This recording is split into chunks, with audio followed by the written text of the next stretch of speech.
I may have mentioned my amp in the past, I don't know. I bought this probably about 2006. It's a heavy bugger. And whenever I would take it anywhere, I would just chuck it on a trolley and wheel it around on the trolley. But just moving it around in the house as well is a pain, or even just in this room, because you've got to lift it.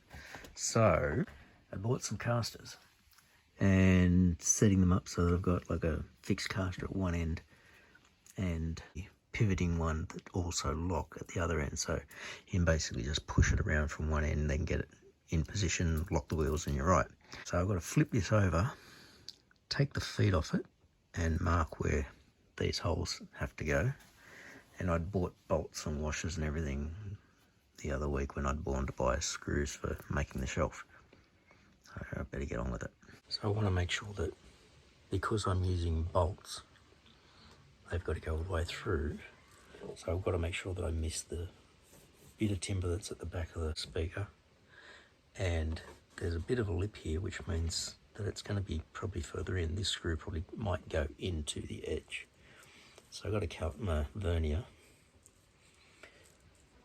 The easy one is you pick out the thickness of the bit of timber at the back, 20mm, a bit over 20mm when you consider the vinyl around it.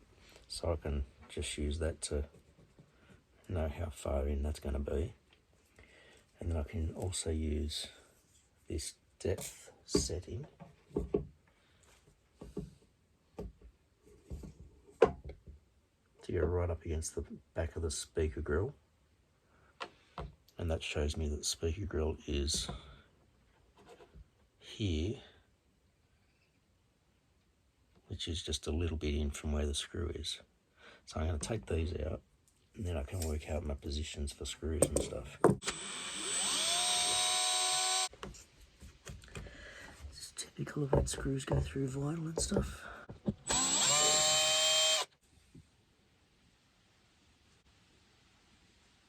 I'm using a paint marker since a Sharpie's not going to show up on the black.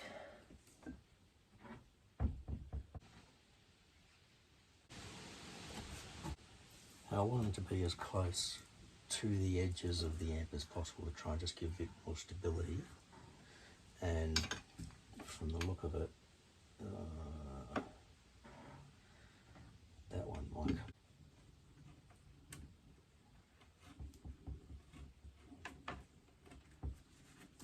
Trim that lump off.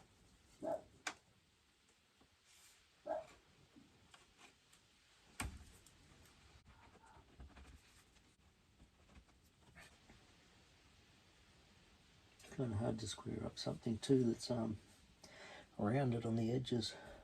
I can't go back much further because of that.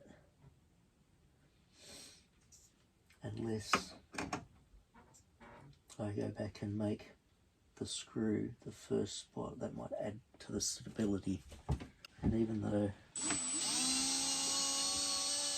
that's not a terribly long screw, probably use the ones from the feet. They're a bit longer. Yeah, should be able to make that work.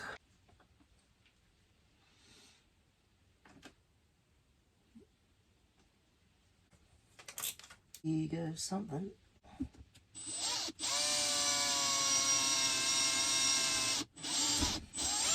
And I've got it on slow because I don't want to stuff it up. Looks like an NBF cabinet.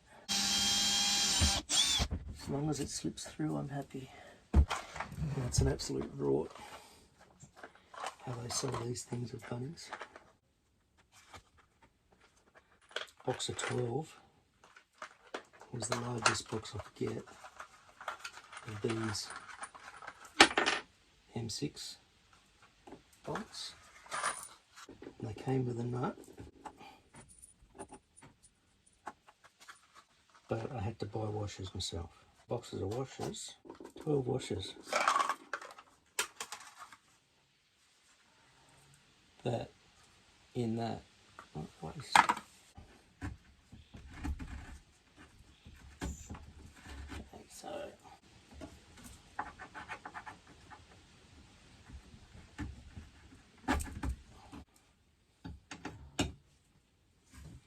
So it probably wouldn't matter having them going that way, but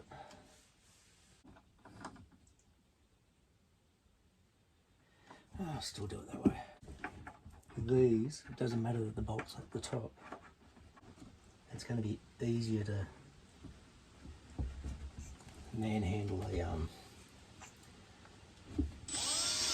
spanner at this end.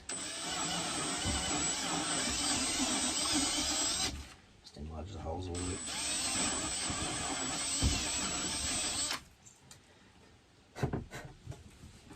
It's not.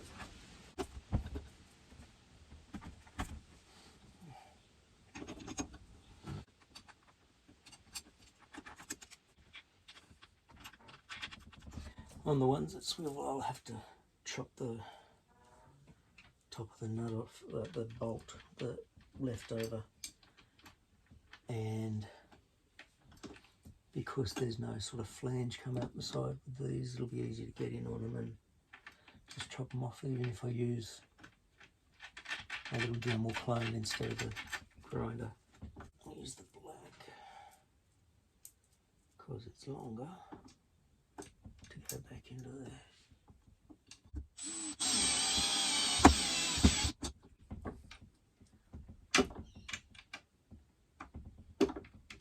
Very fiddly.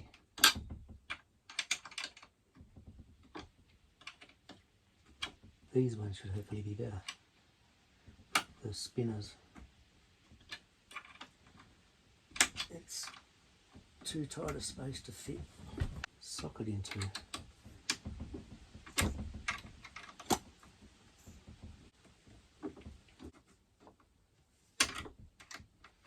I think I'm going to go try find another socket. Like, this is the right size, but the outside shape of it, because it's one of these little cheap sheet metal ones, is just too big in the space. So I'll go get a proper 11mm spanner.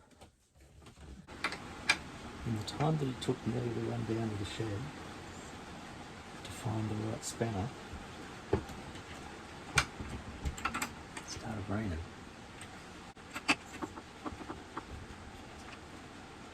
Yeah.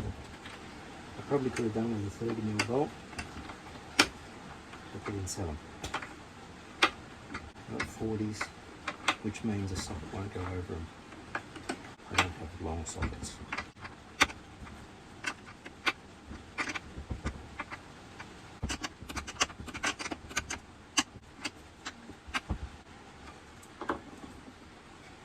One. 3 to go. So this one I can't have where that is. It's got to be in further. It's the walls. So I'll just work on making sure that the holes are pretty well centered. Up the speed to drilling speed.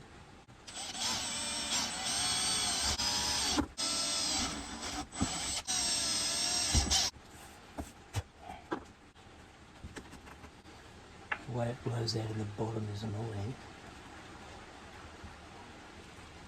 because that gets in the way of the bolt. There's like a little block of timber triangle to help strengthen up the corner, and this one went right next to it.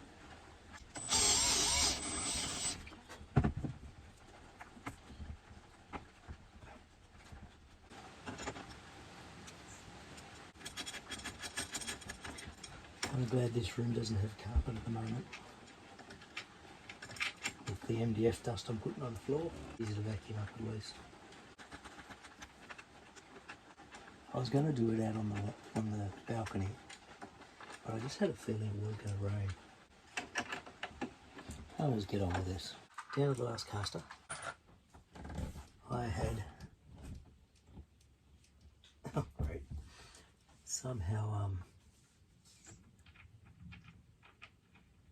without thinking about it, got these casters on with just the bolt head on the outside, so it looks a little neater. Now these ones, I've got them sideways because that's the best way they fit for doing them up. This one, because I've got the screw there, it does the whole swivel, like more of the swivel. See, I have to cut the tops of these off.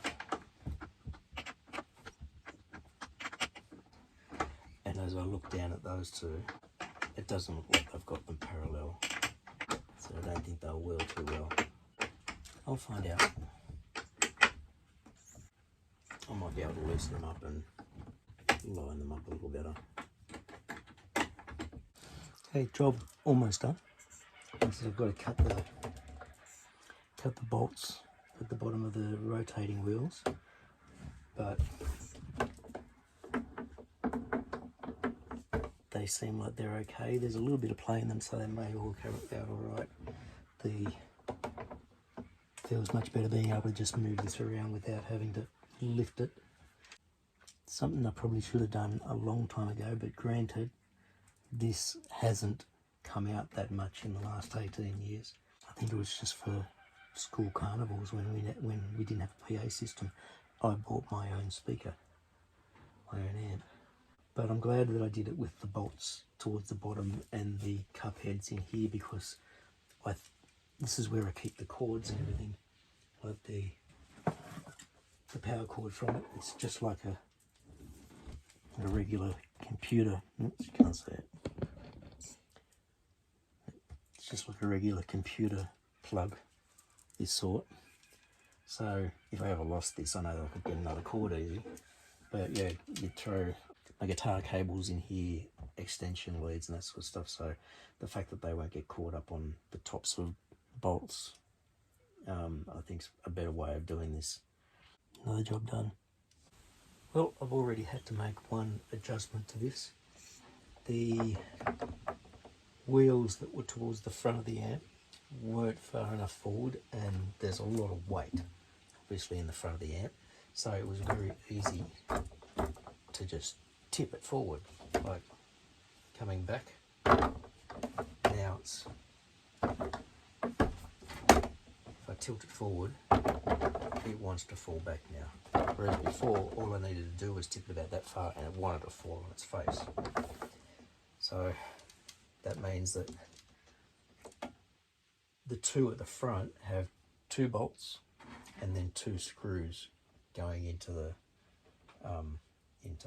front. So I've used it where these little metal pads were. I've used one of those screws and then the screws from the feet. Now I've only got 5 bolts to cut off instead of 6. 7. Now it's only 5. Anyway, glad I discovered that already.